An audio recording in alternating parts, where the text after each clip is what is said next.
Olá pessoal, seguindo aí com a apresentação do livro do Rancharan, A Liderança na Era da Turbulência Econômica, vou apresentar agora o capítulo 2 do livro, né, cujo nome é O que os CEOs, líderes de unidades e country managers devem fazer, né, em relação novamente ao turbilhão econômico que estava se passando na crise de 2008, né, com início nos bancos, no setor financeiro dos Estados Unidos. Certo? Então, o autor começa citando, logicamente, né, que aquele turbilhão econômico vinha representando um teste para os CEOs do setor financeiro. E aí ele usa o exemplo de dois CEOs, né, que ele estudou aí.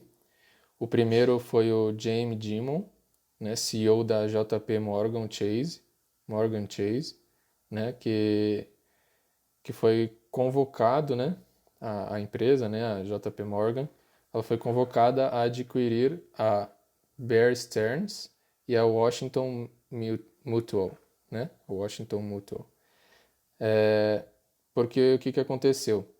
Na verdade, o Jamie, ele demonstrou uma capacidade gigante de liderança, né, reconhecendo os problemas com antecedência e conduzindo com habilidade, né, o JP Morgan, a se distanciar de derivativos, de empréstimos muito arriscados, né? Então, de setores aí, de modelos de negócio mais arriscados, né? Mais críticos, mais agressivos, que foram justamente os modelos de negócio que derrubaram outros bancos, né?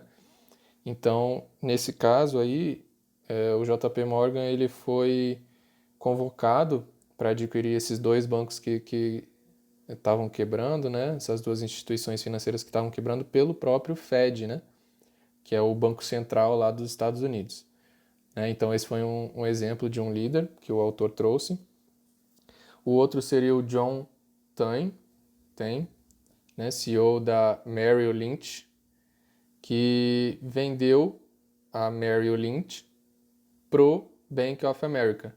E por que esse líder ele serve de exemplo, né? Porque o autor ele cita que o John Tem ele não teve tempo para agir como o anterior, né, o Jamie Dimon, porque no caso dele ele herdou a direção da empresa no momento em que a empresa já estava gravemente ferida, né, já estava prestes a morrer mesmo. Então, quando ele assumiu o controle, ele teve a rápida visão de perceber o colapso, né, que a empresa realmente não ia conseguir se sustentar, não ia conseguir sobreviver, e com rapidez ele vendeu as ações da Merrill Lynch na época, né, por 29 dólares por ação, né, para o Bank of America, quando 3 dias depois as ações, se elas não tivessem sido todas vendidas para o Bank of America, elas estariam valendo em torno de 2,90, o autor cita, né? Ou seja, elas teriam caído em torno de 10 vezes o valor, né? Então também foi uma sacada que esse gestor ele teve rapidamente, né? E conseguiu ter um bom negócio para a empresa, né? Então, o que o autor cita é que esses líderes eles foram capazes de vislumbrar o futuro e adiantar-se aos acontecimentos, né, e agir com rapidez e determinação para que as empresas pudessem se ajustar à nova realidade, né? E o autor ele cita também que a divisão do trabalho do CEO ela pode ser feita em duas áreas, né, basicamente, que são a liderança e as operações. Né? A primeira, que é a liderança, diz respeito ao líder inspirar, motivar as pessoas, né, para que elas superassem o medo e que conseguissem descrever um futuro realista que aguarda a empresa, né? Que aguardava a empresa após a crise. E o segundo se refere ali aos detalhes do cotidiano, né? Tá bem informado sobre as operações da empresa, para que eles conseguissem ter tomadas de decisões aí, como tiveram esses dois líderes citados, né? O autor cita aqui como outra tarefa aí, né, dos líderes, CEOs, enfim, a necessidade de liderar, né? Ele compara aí os CEOs, né, os líderes, a um capitão de um navio de guerra, né? Ou seja, a responsabilidade sempre vai acabar parando na sala do CEO ou daquele líder específico, né? Ele é o responsável por tudo que vai acontecer a bordo naquele momento, por todas aquelas decisões estratégicas, né? Ou seja, seria uma prova de fogo, né? Tá até escrito duas vezes aí, mas seria uma prova de fogo, né? O líder ele teria de deixar suas unidades ou empresas em um estado melhor do que quando eles assumiram a liderança, né? Que quando esses líderes assumiram a liderança. Então, assim, já seria difícil passar nessa prova, né? Em tempos de vacas gordas, vamos dizer assim, né? Em tempos bons, né? Imagine em tempos turbulentos ali, né? No meio daquela crise grave, né? Como eles estavam passando. Então, deveria haver uma mudança na arquitetura da empresa, né? Voltada para a inovação, né? De maneira a identificar novas oportunidades criadas por aquela crise que estava transformando o cenário dos negócios, né? Outro ponto importante, reconhecer a realidade, né? O autor cita que é a tarefa mais importante de um CEO, porque representava algo muito difícil de fazer num momento como aquele, diante de tanta incerteza, né?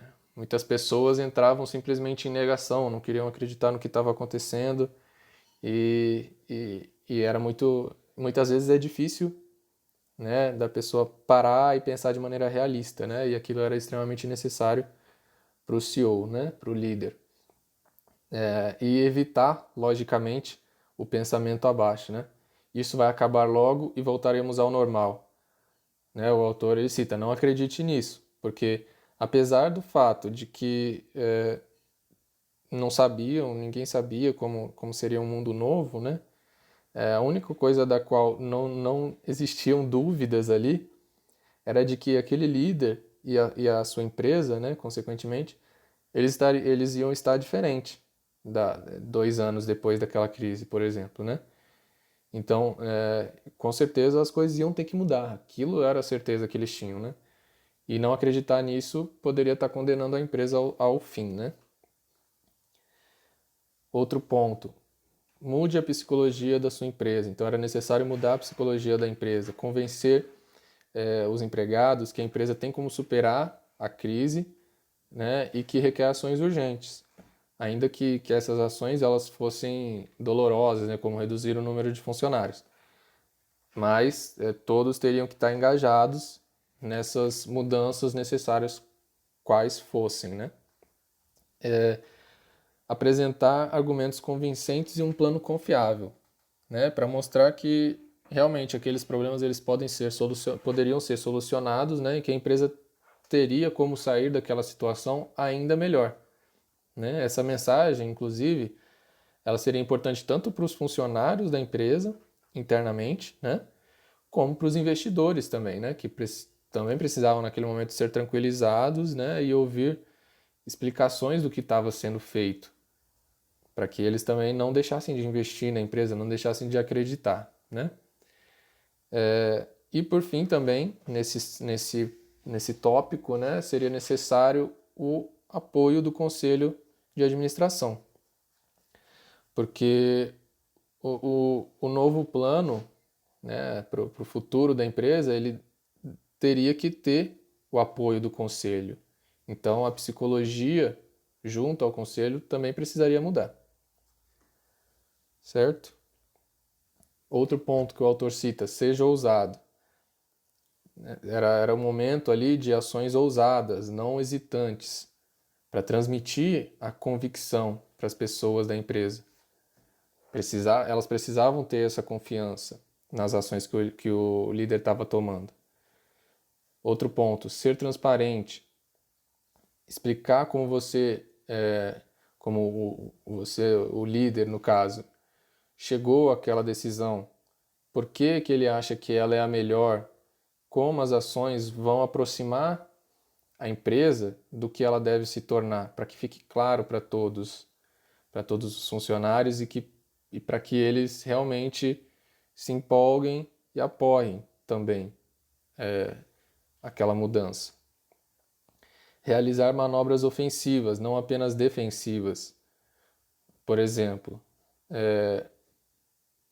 cortar profundamente os custos, né, em respostas a retornos mais baixos. Outro exemplo, se um concorrente tropeçar, aquela empresa ela poderia ganhar aquele mercado se ela acreditasse que fosse lucrativo. Então ela não estaria apenas se defendendo, mas estaria também atacando o mercado, né? As novas oportunidades. E se aquela queda daquele concorrente ela fosse grande o suficiente, seria interessante que até a empresa poderia até comprar os ativos daquele concorrente que está em queda, se acreditar que eles pudessem ser produtivos no futuro, né? Pudessem voltar a crescer. Reveja sua alocação de tempo. Então, que também seria importante para os líderes, para os CEOs. Ser executivo, que o autor cita, é ser executivo na orientação prática. Seria necessária a compreensão não só da realidade global, mas também a nível de solo. Tornar-se mais o líder precisava se tornar mais operacional, né? Claro que não teria como ele fazer tudo, tomar todas as decisões sozinhos e tudo mais, mas ele precisava se certificar de que ele tinha ali os subordinados, as pessoas que estavam abaixo dele, de confiança, né? E interagir com eles com muito mais frequência, tá muito mais por dentro do que está acontecendo. Então seria necessário menos visibilidade externa e mais visibilidade interna. Se um CEO ele tivesse, vamos supor, um CEO que fosse muito conhecido, com alta visibilidade na comunidade, ele precisaria ser muito menos visto fora da empresa naqueles próximos 2 anos, né? O autor sempre utiliza esse período, né? Do que precisaria ser muito mais visto dentro da empresa, né? Ou seja, eventos públicos, eles deveriam ser mantidos no nível mínimo ali, né? O tempo que anteriormente esse CEO, esse líder, passava fora da empresa, deveria ser dedicado à empresa naquele momento. Outros pontos pelos quais o autor passa brevemente, né? Que também seriam necessários para os líderes, né? Que não seriam de menos importância também. Proteja o essencial da empresa. Então, que fosse feita a pergunta, né? O que não podemos perder? Porque cada empresa tem um conjunto de ativos com um valor gigante, né? Podem ser clientes, podem ser pessoas estratégicas que não podem sair da empresa, que seria uma grande perda, ou mesmo uma identidade específica que a empresa tem, que ela não pode perder. Então, o líder ele tem que pensar nesses pontos. Outro ponto, reavalie sua equipe sênior.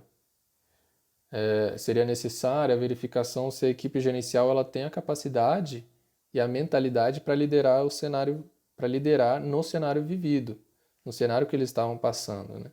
Porque não adianta somente o CEO ter aquela mentalidade necessária e os líderes que estavam abaixo dele, os líderes de equipe, não terem, né? Porque eles iam acabar contaminando o restante das equipes também, o restante da equipe também, né? E assim, o momento ele era de cooperação horizontal, que o autor cita.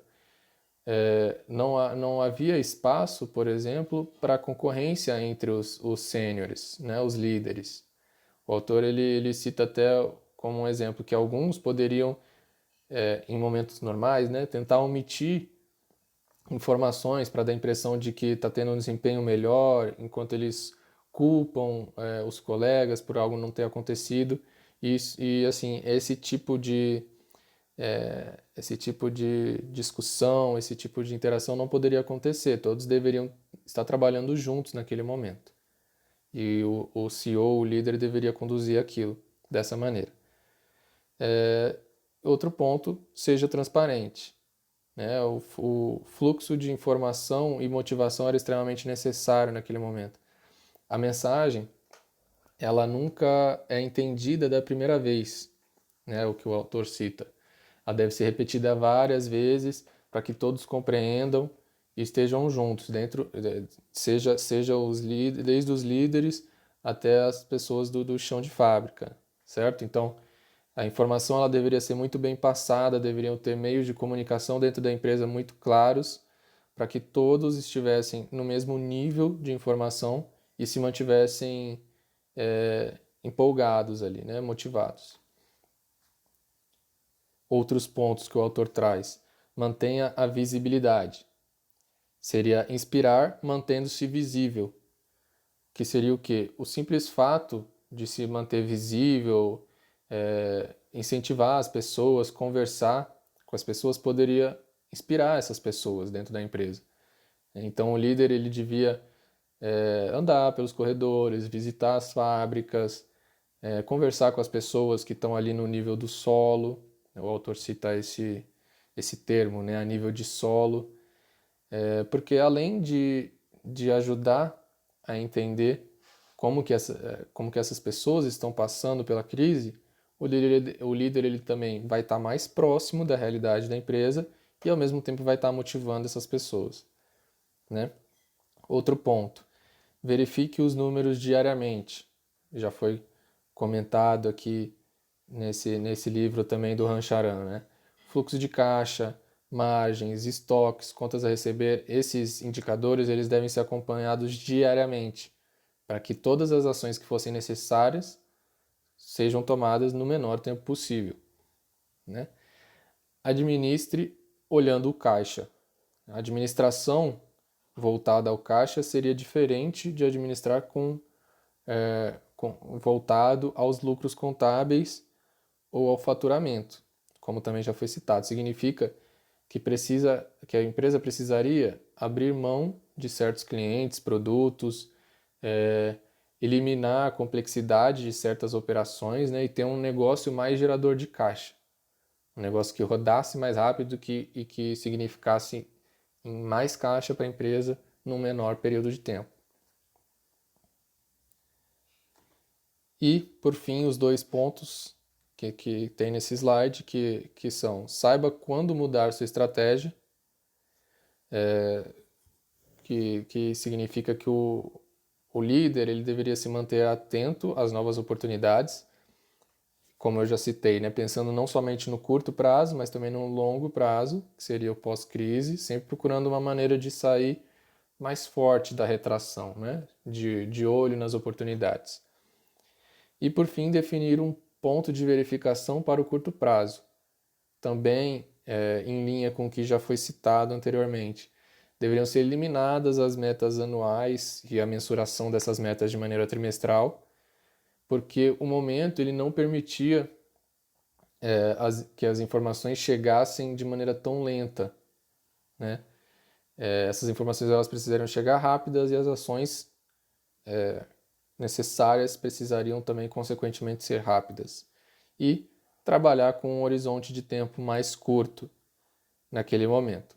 As ações necessárias ali precisavam ser tomadas muito rápido, então o horizonte de tempo que eles tinham era muito curto, né? O que não significa que eles deveriam trabalhar só no curto prazo, mas sim que as ações precisariam ser tomadas, muitas delas no curto prazo, para que a empresa pudesse sobreviver e aí sim poder botar em prática o plano de longo prazo, certo? Então, esse é o final aqui do capítulo 2. Obrigado.